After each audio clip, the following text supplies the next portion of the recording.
Labdien, meitenes! Kā jau es solīju pagājušo reizi, šodien parunāsim par mums, par sievietēm. Šodien ir 12. februāris, un 1879. gadā, 12. februārī, piedzima Helēna Rēriha, sieviete, kura daudzu gadu laikā pierakstīja entās burtnīcas ar tām domām, kuras viņai sūtīja viņas garīgais skolotājs Mahatma Morija. Un vēlāk ar viņu padomiem viņa izvēlējās no šīm te pierakstu burtnīcām savām dienas grāmatām pēc būtības.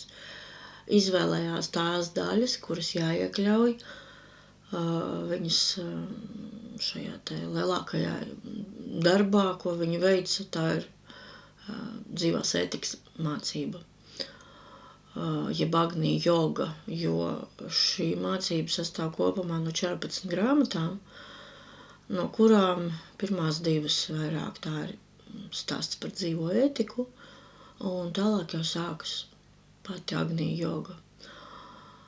Un tā nu ir sakritis, ka es par to sāku runāt tieši Helēnas dzimšanas dienā.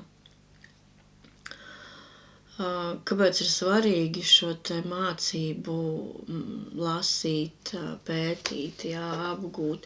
Tāpēc, ka pēc būtības viņa satur kosmisko likumu zināšanas, tāpat ir dzīvā ētika.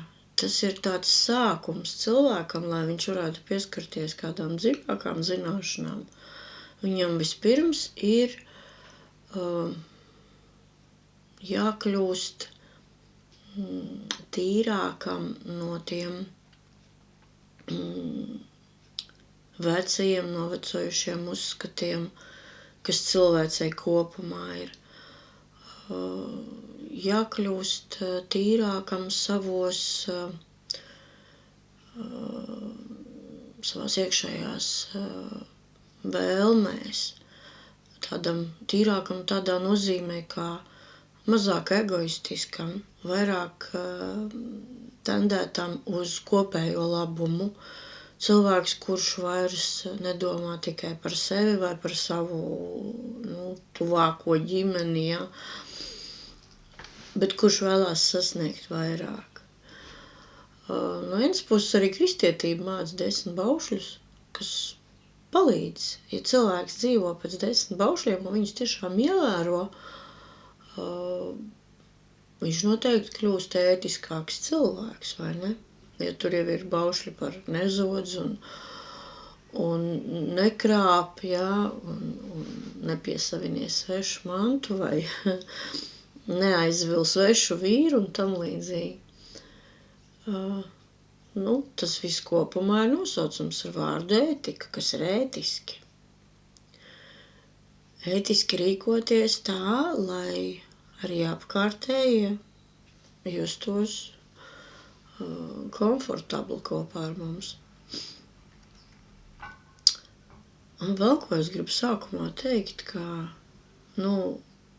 mēs joprojām dzīvojam pasaulē, kurā ir tikai 2 dzimumi. Tādi bioloģiskie, kā viņi ir radušies, kā Dievs mūs ir radījis, tā tas arī turpina būt. Un, ja vīrišķais dzimums vairāk ir aktīvais, mednieks vai tas, kurš vairāk pelna naudu, tas, kurš vairāk kaut ko fiziski smagu var izdarīt, tad sieviete ir, kā mēdz teikt arī saukt par pasīvo sākotni, ja, viņa ir tā, kas veido vidi. Vai tā ir māja, vai tas ir darba kolektīvs, vidi galvenokārt veidos sievietes. Un arī audzinot bērnus ir jāņem vērā šī te, dzimuma atšķirība, ka no zēna mēs sagaidām kaut kādas darbības, kaut ko paveikt, kaut ko izdarītu, Un tas ir tas, par ko mēs viņam dodam novērtējumu. Mēs viņu slavējam par konkrētiem sasniegumiem, motivējot viņu sasniegt vairāk. Meiteni savukārt vajadzētu slavēt par to, kas viņa ir, kā viņa jūtās, kādu enerģiju viņa no sevis izstaro. Būtībā jau abi dzimumi, arī vīrietis tāpat ap sevi staro to, kas viņš ir. Tomēr es teiktu, ka sievietes enerģija ir daudzkārt jaudīgāka. Jo sievietei ir dabiski vairāk just, kaut vai tāpēc, ka sieviete ir māte, viņa vairāk jūt bērnu, dziļākā slānī, teiksim tā, ja?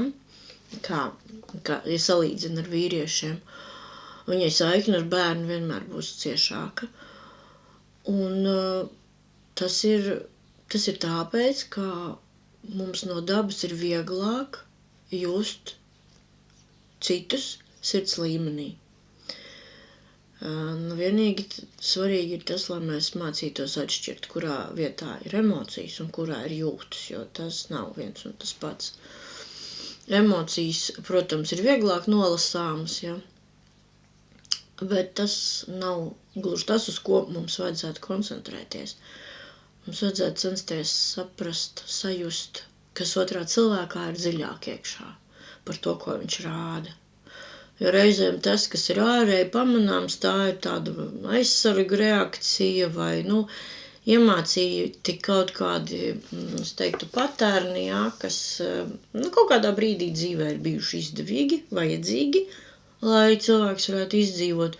Un viņš ir pieņēmis tādu stratēģiju, kaut kā reaģēt konkrētās dzīves situācijās. Bet nelaime jau tā, ka mēs dzīvojam pasaulē, kurā ļoti ilgstoši ir likts tas pamats, uzsvars uz prātu, uz šo te domājošo daļu mūsos. Un domāšana, viņa ir atrauta no sajūtām pārsvarā, ja runājam par loģiku, vai ne? Mēs tā aizraujamies ar dzīves plānošanu, ar visu apdomāšanu, kā mēs palaižam garām tos impulsus, ko mums sūta mūsu pašu ķermenis. Un ja mēs runājam par to, kas ir sievietes tādā, sūtība, jā, tad es teiktu, ka sievietēm vajadzētu cilvēcei kopumā atgādināt, ka mēs nevaram virzīties tikai ar vienu kāju, lekt uz vienas kājas, jā, attīstīt prātu, intelektu, šo te domājošo daļu. Mums ir jāattīsta paralēli arī jūtošā daļa mūsos. Just ar sirdi, uztvert pasauli caur sajūtām, jo tīri bioloģiski arī dzīvnieki, arī augi jūt, jā, enerģijas izmaiņas, enerģijas vārstības, un viņu ķermenis momentā uz to reaģē. Un tā kā viņi nedomā tik daudz kā cilvēks, tad viņi dabiskāk uzreiz saprot, ko viņiem darīt. Tas pats mehānisms izskaidro, piemēram, to, ka tad, kad sākas kādi tsunami, lielākā daļa sauszemes dzīvnieku ir aizgājuši tālu projām no bīstamās zonas, kamēr cilvēks mēdz stāvēt okeāna krastā un mierīgi skatīties uz tālumā jau redzamo milzīgo vilni, kas tur ir pacēlies un tūlīt nāks uz krastu, ja. Jo cilvēks vienkārši skatās, kaut ko bauda, dzīvo savās domās un patiesībā palaiž garām brīdi, kad viņa ķermenis viņam būtu teicis bēdz. Ir laiks, jā. Mums vajadzētu šo te saregulēt atpakaļ. Tāpēc es visu, ko stāstu, tātad balstos uz šo te dzīvajā ētikā lasāmo materiālu un vēlos, jā, dot šīs te zināšanas, tādā vairāk koncentrētā veidā, sistematizētāk, pašu galveno, lai mēs saprastu, kas mums kā sievietēm ir darāms, lai mēs varētu palīdzēt gan saviem tuviniekiem, gan arī citiem cilvēkiem. Šis skatījums uz pasauli ir jāpaplašina jau, jo es ticu, ka ļoti daudz cilvēku, kas patiesībā gribētu palīdzēt visiem, tā kā kopumā, varbūt arī valstiskā mērogā, bet nav šīs te izpratnes, nav kaut kādu zināšanu, ir nedrošība, ko tad es un tā. Ziniet, kas vēl ir svarīgi, ka Dievs katru no mums ir radījis individuāli. Un Dievam nepatīk atkārtoties. Kopija paist, priekš kam ir vajadzīgs kopijas. Pietiek ar vienu unikālu radību. Un tā kā mūs ir daudz, tas nozīmē, ka katrs no mums ir unikāls. Tātad mums ir dzīves laikā jāspēj sajust, apzināties to potenciālu, kas katrā no mums ir ielikts un kādam mums ir jākļūst. Vai kādai, no mums katrai ir jābūt. Jo visu to kopā saliekot, to lielo dažādību saliekot kopā, veidojās, viena vesela cilvēce, daudzveidīga un bagāta ar pieredzi. Tas ir tas, ko būtībā Dievs no mums vēlās. Šo te pieredžu daudzveidību.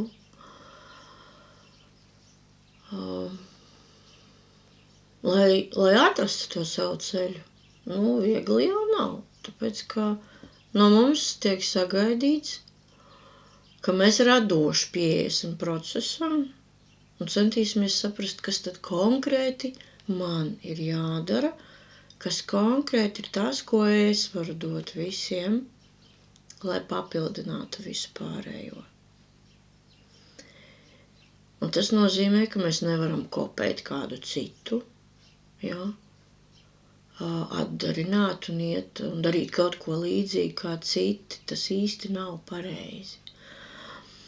Un te ir vajadzīga gan drosme, laika tādā nezināmajā, ieturēt iekšēju pauzi, lai sajustu un saprastu pašu sevi, kas tad ir mans ceļš, kā tad man ir jāizpaužās, Un, tas ir diezgan grūti, es piekrītu, bet kas tad ir viegli? Mēs neesam šurp nākuši, lai dzīvotu vieglu dzīvi.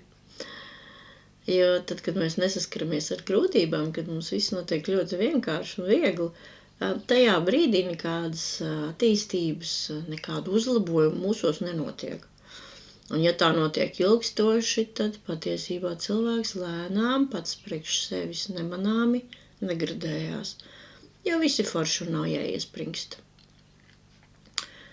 Man novērojumi rāda, ka Dievs visvairāk mīl tos cilvēkus, kuriem viņš liek piedzīvot daudz dažādas pārbaudījumus un grūtības. Tā kā jāatcerās tas vecais teiciens, kad kā krievi mēdz teikt, bjot значит ļubit. No vienas puses mums tas griež ausis, vai ne? Liekas, tas ir šausmīgi. Bet patiesībā tas ir pareizi, jo tad, kad mums ir pilnīgi vienaldzīgs kāds, mēs taču vispār neskatāmies uz viņa pusi. Mēs viņu pilnībā ignorējam, un ja mēs kādu ignorējam, viņa virzienā enerģija neplūst. Viņš nesaņem nekādu enerģiju, ne atbalstu, ne mīlestību, kas pat par sevi ir enerģija, kas palīdz augt un attīstīties. Tāpēc nav nekas sliktāks kā vienaldzība. Bet, ja mēs kādam gribam palīdzēt, tad mums ir svarīgi, kas ar viņu notiek, un ja mēs redzam, ka viņš iet kaut kur nepreizā virzienā, mēs noteikti tur kaut ko gribēsim mainīt. Un dažreiz tā ir, ka kādu atgriezt atpakaļ adekvātā stāvoklī var tikai kaut vai iedodot viņam pļauku, kas izsit viņu no tā destruktīvā stāvokļa, kurā viņš atrodas. Tas ir tāds, ziniet, moments, kā savienot sevī stingrību un mīlestību. Es par šo tēmu jau ilgus gadus domāju, un ik pa laikam pie tā dzīve mani atgriež vairāk, lielākā mērā, jo, man liekas, šīs divas īpašības ir visgrūtāk savienot. Arī bērns ir jāaudzina ar stingrību, noliekot stingri robežas, ko var un ko nevar, kas ir ētiski un kas vairs nav ētiski. Mēs šeit nerunājam par savām vēlmēm, bet par ētiku, jā, kas ir saistoši visiem. Un no otras puses tai jābūt mīlestībai, kad es to daru, ne jau tāpēc, kad es esmu vecāks un man ir vara, bet tāpēc, ka es esmu vecāks, es šo bērnu mīlu, man gribas, lai viņš ātrāk apgūst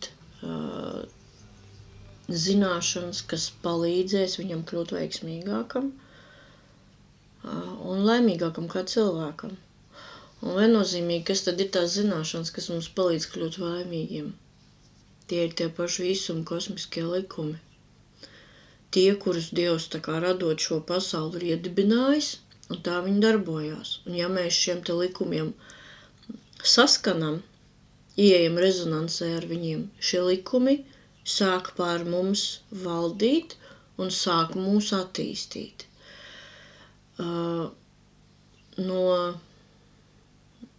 Ja mēs skatāmies par to pašu karmas likumu, jā,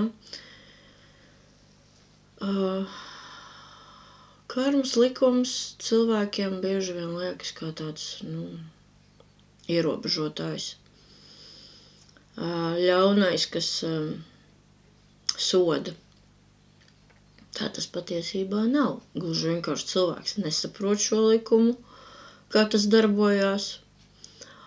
Viņš pats nedara neko ar sevi, un tad sanāk, ka karma ir tā, kas mūs bīda un stumj vajadzīgajā virzienā.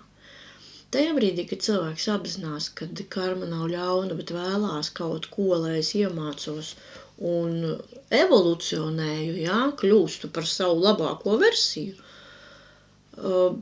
tad cilvēks var pats pieņemt lēmumu labprātīgi. Saprotot, kurp mani virza karma, labprātīgi iet šo ceļu. Karmai vairs nevajadzēs dot pa dibenu. Ja mēs to apzinātos, mums būtu pavisam cita attieksme pret šo te likumu. Bet kamēr karma mūs virza, tikmēr to vēl nevar nosaukt par tādu attīstības likumu, jā, jo mums ir brīvā griba un mums ir jāattīstās izmantojot savu brīvo gribu un labprātīgi, nevis tad, kad mūs kāds piespiež. Piespiedu kārtā kaut ko, ja izdarām, tad tik un tā pēc laika mūs pārbaudīs vēlreiz, vai mēs esam gatavi tāpat dzīvot, vai tas bija tikai tāds vienreizējs pasākums, jā. Mani pabīdīja kaut kur un es aizgāju. Tā tas sanāk. Pagājušo reizi man šīs te 3 kārtas, jā, ko es izvilku toreiz, deva tā kā tādu ieskatu par to, par ko runāt, jā, ar sievietēm.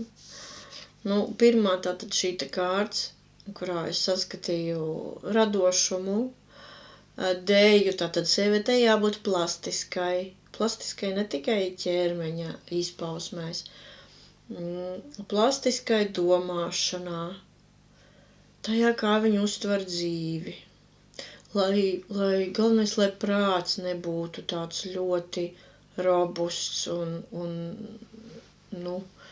neelastīgs. Turpat viņa ir vērsta pret sauli, jā, viņā jūtams prieks. Sievietei ir svarīgi būt tai, kas rada šo te patīkamo gaisotni. Jā, svarīgi, kas viņā ir iekšā tāds, ka viņu var starot.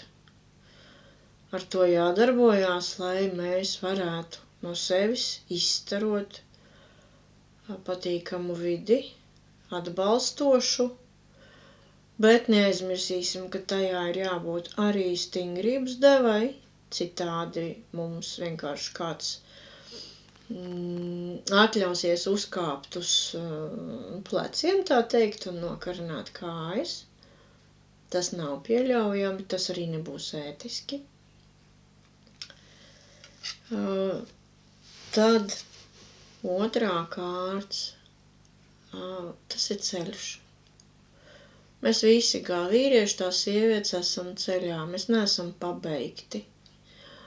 Mēs katru brīdi mainamies, mēs dodamies uz šo te bāku, un es teiktu, manā izpratnē šī bāka, tā ir mūsu labākā versija, kur ir kaut kur tālu nākotnē. Tā ir tas ideālais tēls, ko mūsos Dievs ir ielicis radīšanas brīdī. Un tad, kad mēs beigsim pilnu šo te ciklu, ko sauc par manvantaru, un būsim gatavi atgriezties pie tēva, Bībeles vārdiem runājot, mēs būsim sasnieguši šo te savu ideālu. Bet līdz tam vēl ir miljoniem gadu iet. Un tomēr tas nenozīmē, ka mēs varētu teikt, ja tik tālu jāiet, tad es šodien varu atļauties paslinkot un nedarīt neko. Tāpēc, ka tā mūsu zemākā cilvēciskā, vai pareizāk būtu teikt, dzīvnieciskā daļiņa ar savu slinkumu var mūs novilkt ļoti zemu lejā. Un mums var pēkšņi vairs nebūt spēka, lai pieceltos. Nekad nenovērtēsim savu slinkumu par zemu un ilgi neļausimies šādā stāvoklī dzīvot. Tad mēs zaudējam iekšējo enerģiju un uguni, jo uguns vienmēr kustās, viņai nav brīvdienu. Pēdējā kārtiņa, bija šie te draugi pie ugunskura. Tas, ko es teicu, vide. Ir ļoti svarīgi, kādu vidi sieviete ap sevi veido. Un no šāda viedokļa man ļoti patīk karma. Viņa vienmēr parāda mums caur apkārtējo cilvēku izturēšanos pret mums. Tie notikumi, kas mūsu dzīvē rodās, mēs pēc tā visa varam spriest un saprast šo te atgriezenisko saiti no visuma. Kādu tad es esmu un cik citiem ir komfortabli, justies manā klātbūtnē, manā radītajā atmosfērā. Ja mēs kā sievietes par to aizdomāsimies, nav jau nekāda astrofizika vajadzīga. Vajag tikai atstāt sev kaut kur iekšā tādu dziļu, patiesu vēlmi,